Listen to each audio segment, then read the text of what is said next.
Bonjour, je suis Hervé Kofi, délégué RHDP de la Scandinavie. Aujourd'hui, nous allons débattre de trois sujets très importants. La décision du président Alassane de se porter comme candidat du RHDP. Ma position sur cette décision. Et puis, mon retrait, comme j'ai décidé dans ma dernière vidéo, si oui ou non se présentait, j'allais prendre une décision. Et donc, je vais motiver ma décision. Et puis, pourquoi je me retire du RHDP. Mais un peu plus avant, nous allons écouter des Zouglouman, comment on s'appelle.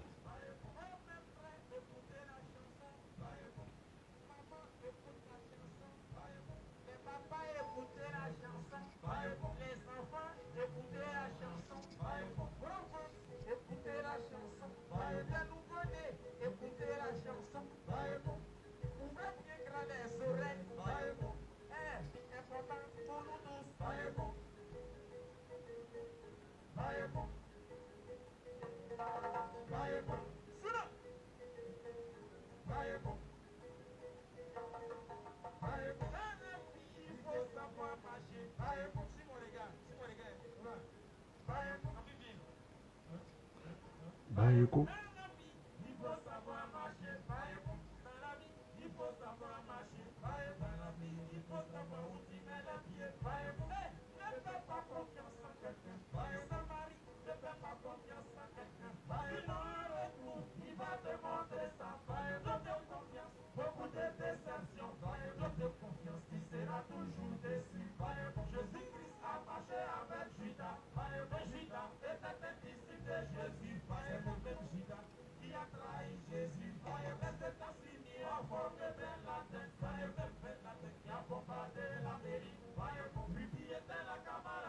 Bon, ok.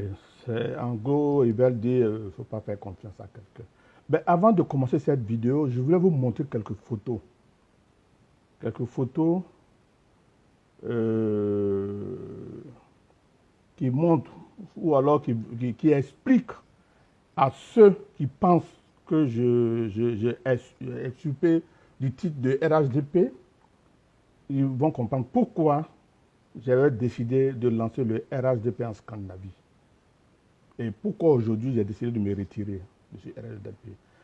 Je vous montre une copie du mandat qu'on m'a donné pendant le congrès, voilà, Hervé Kofi. Voilà ce mandat que je décide. D'abord, je vous dis que c'est pas du. Vous voyez, c'est signé par le président, par l'ex-premier ministre Amadou Gon, signé. Je déchire, ça c'est un. Je déchire. Voilà. De deux, je vais vous montrer des photos sur mon passage à Abidjan et avant ça. J'ai décidé vraiment d'être un peu plus complet. Vous voyez, là, je suis avec mon cher ami Alpha Yaya. J'espère que vous voyez bien. Là, bon, comme vous savez, j'ai été président des Ivoiriens de Suède, j'ai été président de l'ASIS, l'association scandinave des Ivoiriens, tout. Là, je suis avec mon bureau. Là, je suis avec le docteur Boga que j'ai croisé récemment à Malmo, avec qui je suis allé échanger. Là, je suis avec le DG du FER, M. Diaby Lassine, qui m'a reçu, en compagnie de Alpha Yaya, que vous voyez bien. Et à côté, il y avait le Evariste Yaké. Voilà, là, vous voyez très bien, voilà, je suis là, le DG du FER, Diaby Lassine et Evariste Yaké, mon cher frère et ami. Je vais encore vous montrer d'autres photos.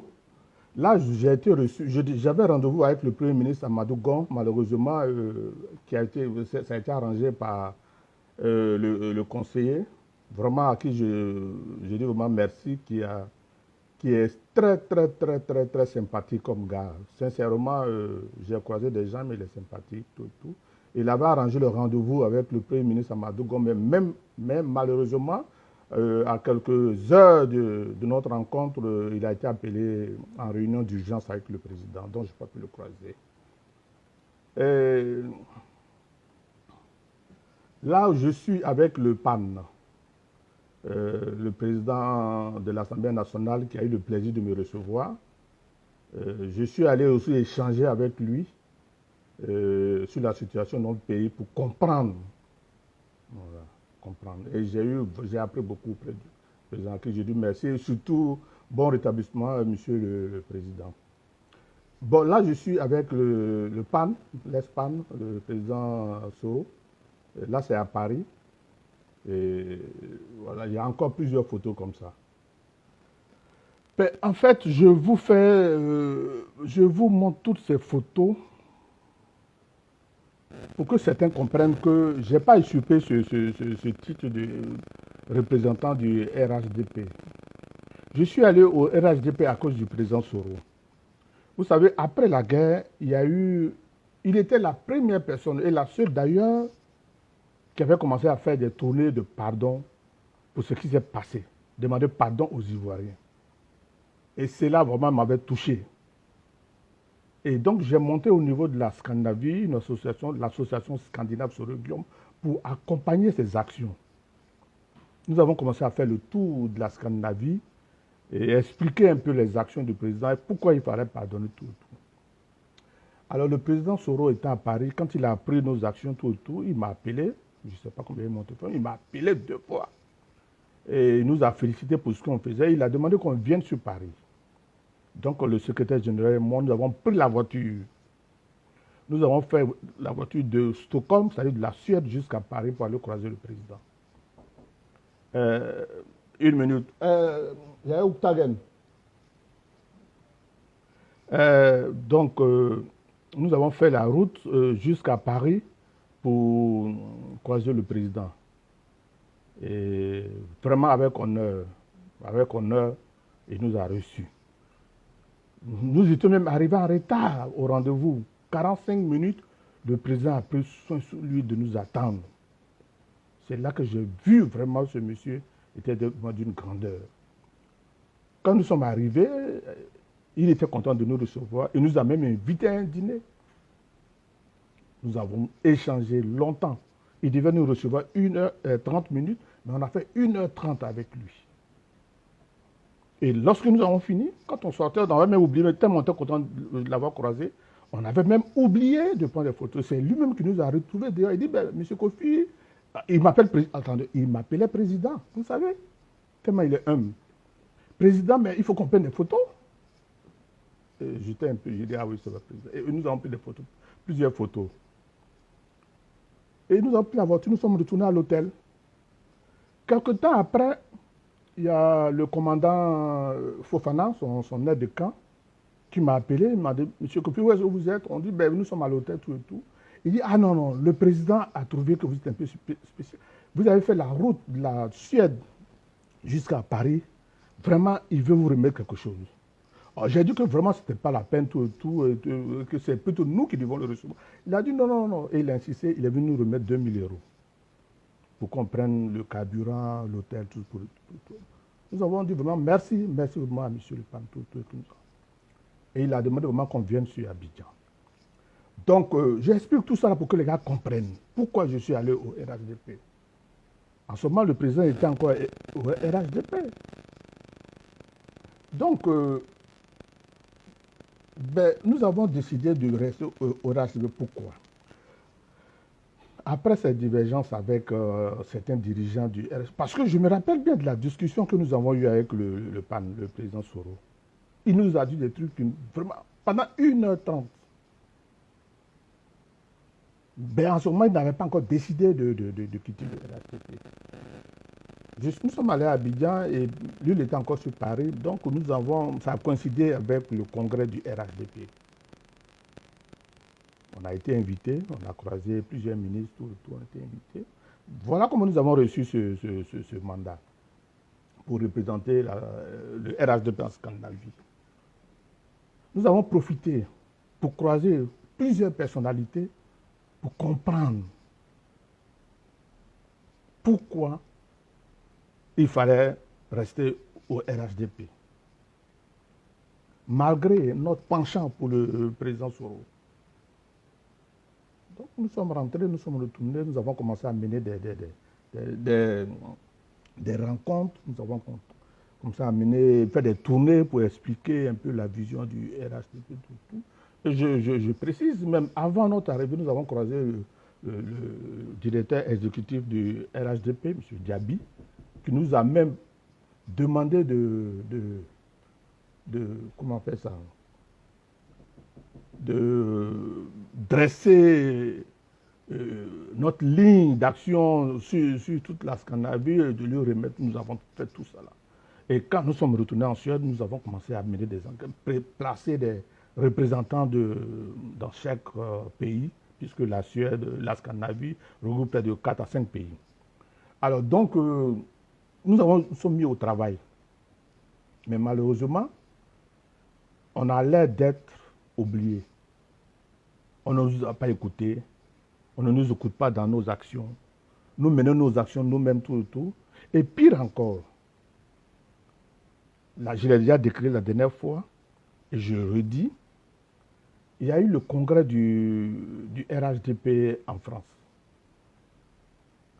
C'est Vivi Lamour, qui est la fille d'un de mes amis ici, et Dionou Pacheco et compagnie, du MPA, qui m'appelle pour qu'on je les accompagne, c'est-à-dire que je viens dans leur délégation. Et j'ai trouvé ça quand même un peu gros. D'abord, c'est gentil de leur part d'avoir pensé à moi, mais vis-à-vis du RHDP, j'ai appelé, comme j'appelle souvent, j'ai appelé Alpha Yaya, je lui ai signifié cela, tout le coup. Il m'a dit, Hervé, laisse tomber, mais appelle Diaby Lassindé et parle de cela. Parce que nous savons bien ce que tu fais en Scandinavie, ce que tu peux faire tout. J'ai envoyé des courriers, zéro. J'ai envoyé du courrier à la direction du RHDP, zéro, tout. Bon, après, finalement, plusieurs de mes amis ici ont décidé, ont conclu que Hervé, ça ne sert à rien qu'on se batte parce que ces gens du RHDP ne nous considèrent pas. Ça ne sert à rien. D'abord, ils viennent, ils nous ferment notre ambassade sans que les Ivoiriens même ne soient informés. Donc, c'est dit que tous les 4500 à 5000 Ivoiriens, mais 6000 Ivoiriens qui habitent en Scandinavie ne pourront pas voter. C'est-à-dire qu'il faut se déplacer pour aller jusqu'en Allemagne. Et je vois très mal des Ivoiriens payer les transports, prendre l'avion, juste pour aller voter un candidat en Allemagne. Et ça, je trouve ça vraiment pas bien. Par contre, il y a certains qui encourageaient. Aujourd'hui, je fais cette vidéo parce que vous voyez que dans toutes mes vidéos, je ne parle jamais de Johnny Pacheco, jamais. Parce que je me dis que lui, c'est le MPA, il fait ses business.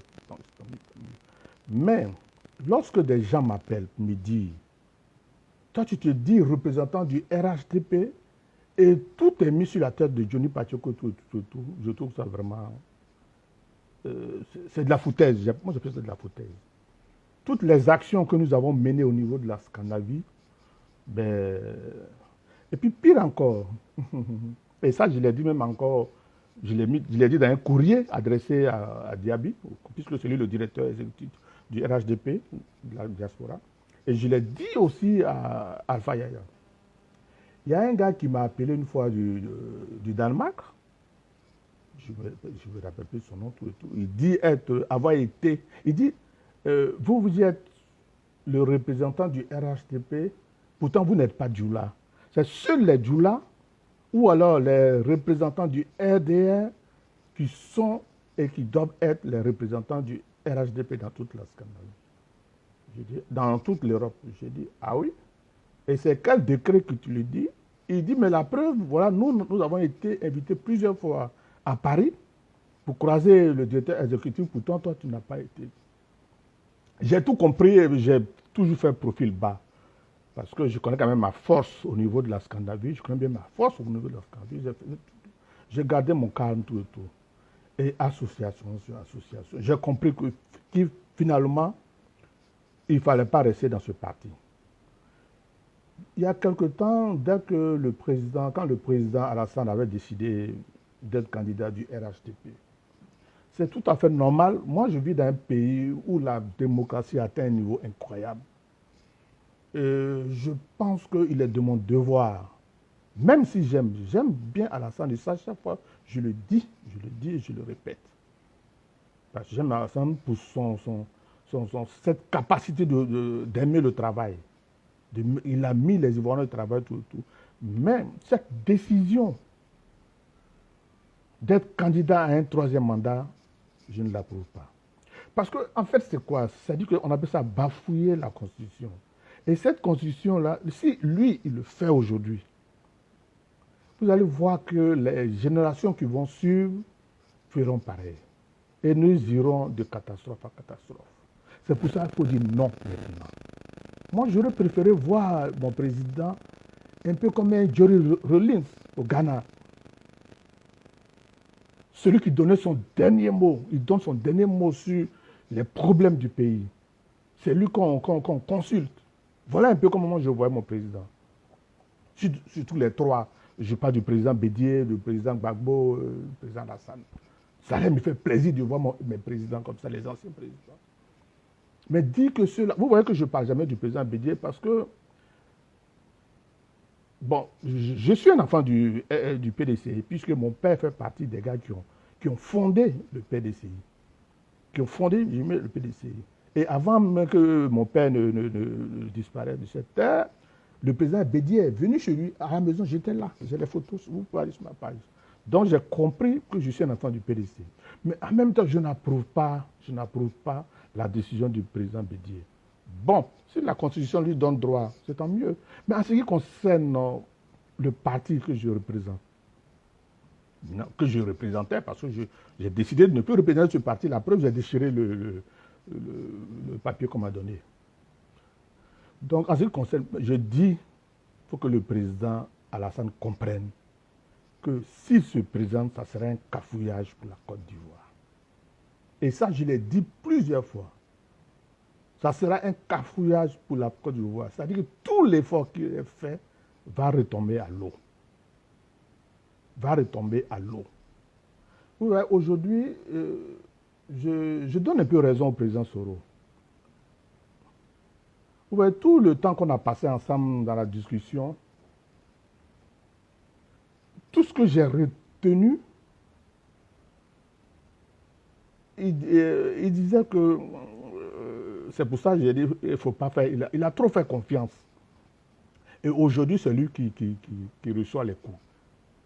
Et pendant 1h30, hein, il a tourné un peu tout autour. Mais j'ai compris ça, c'est que j'ai tiré comme conclusion. Et pour pouvoir, je suis allé à Abidjan, j'ai croisé toutes ces autorités et chacun m'a donné sa version et j'ai compris vraiment le problème de la Côte d'Ivoire. Pour moi, lorsque j'ai croisé le PAN, le Amadou Soumaro, ce que j'ai tiré de lui, c'est que la Côte d'Ivoire, tous les Ivoiriens, tous ces leaders-là allaient se retrouver autour de la même table et discuter. Voilà ce que j'ai tiré un peu du président Amadou. Mais malheureusement, c'est le contraire maintenant parce que les voix sont divergentes et puis c'est difficile. Donc, chers frères et sœurs, aujourd'hui, j'ai fait cette vidéo. Comme je l'ai dit la dernière fois, si le président Alassane se présente pour un troisième mandat, je me retire du RHDP. Je ne peux pas cautionner cela. Je me retire du RHDP. Je pense que je vais retourner. Je dis bien. Et il faut que ça entre dans les oreilles des uns et des autres. Je vais continuer l'association scandinave Soro Guillaume pour continuer à l'aider, à le pousser, à le motiver à toujours demander pardon aux Ivoiriens. Je dis bien, je répète, je vais continuer et je demande même aux Ivoiriens de la Scandinavie, qui adorent, pas qui adorent, mais qui acceptent le pardon du président Soro, de me rejoindre dans cette association pour qu'on puisse ensemble aider le président Soro à toujours demander pardon aux Ivoiriens. Parce que c'est important. Les autres ne parlent pas de pardon. Ça veut dire qu'en fait, la crise ne leur dit rien, c'est leur poste actuellement qui importe. Comment je vais être président, c'est ça le plus important. Mais aucun ne parle de demander pardon aux Ivoiriens pour tout ce qui s'est passé en 2010. Et ça, je trouve cela dommage. La dernière fois, je disais au président Alassane, libère les prisonniers politiques. remets le papier, le passeport du président Gbagbo pour qu'il rentre, Blé Goudé. Ça va te grandir. Même en posant ce genre d'action, tu as encore une cote. S'il faisait entrer Gbagbo, Blé Goudé, Sorotou et tout, et qu'il voulait même se représenter malgré la constitution à qui on tord le cou, je pense que les Ivoiriens n'allaient pas démontrer comme ils le font aujourd'hui. Je disais la dernière fois que la Côte d'Ivoire est en train de brûler. J'ai des amis qui m'ont écrit, qui me disent, mais Hervé, tu es à distance, nous on se porte bien en Côte d'Ivoire. Non. Moi, quand je suis à Abidjan, je ne vois même pas ce qui se passe autour. C'est lorsque tu sors du pays, quand tu es là, tu vois tout ce qui se passe. Parce que là, on te relate tout. Le pays est en train de brûler, monsieur le président Alassane. Je pense que dès votre retour de la France, prenez une décision. Je dis bien, prenez une décision sage pour la paix en Côte d'Ivoire. Parce que ce que nous voyons là, ce que nous voyons, monsieur le président, ça ne sera pas bon. Ça ne sera pas bon. J'espère que vous prendrez une décision sage pour remettre la Côte d'Ivoire sur les rails. Je profite pour saluer. Vous savez, il y a des gens qui se démarquent toujours par leur action. Remarquez un peu le Premier ministre Ahmed Bakayoko. Vous voyez, ces actions mènent toujours vers la paix. Parce que on peut, d'un parti politique, on peut appartenir à un parti politique, mais lorsqu'il y a une réalité, vous voyez, le tour qu'il fait actuellement, écoutez un peu le discours. Écoutez le discours, vous allez comprendre que c'est que la paix, la paix, la paix, la paix, la paix. Et en tout cas, moi, je l'encourage à continuer dans ce sens-là. Parce que les Ivoiriens n'ont plus besoin de se tuer. N'ont plus besoin de se tuer. Sinon, hier il y a certains dirigeants qui ont déposé les candidatures. Vous voyez, ça s'est bien passé. Il n'y a pas eu de mort, tout. Et j'espère que ça va continuer comme ça pour le bien-être de la Côte d'Ivoire. Mais pour ma part, je dis aujourd'hui que je me retire du RHDP. En tout cas, bon vent au RHDP. J'espère que le RHDP va gagner les élections qui viennent. Parce que je ne me vois pas là m'asseoir pour pouvoir insulter un dirigeant pour être reçu par qui que ce soit, mais pour être à la tête jamais. Je ne le ferai jamais parce que l'éducation que j'ai eue ne me pousse pas à le faire. Voilà. Et si c'est pour autant qu'on nous met de côté, ben on reste de côté. Donc je demande aux Ivoiriens de la Scandinavie, bientôt nous allons lancer une campagne pour relancer l'association scandinave Sorogium afin d'accompagner ce monsieur dans sa démarche de la paix en Côte d'Ivoire. Hervé Kofi, je vous dis merci.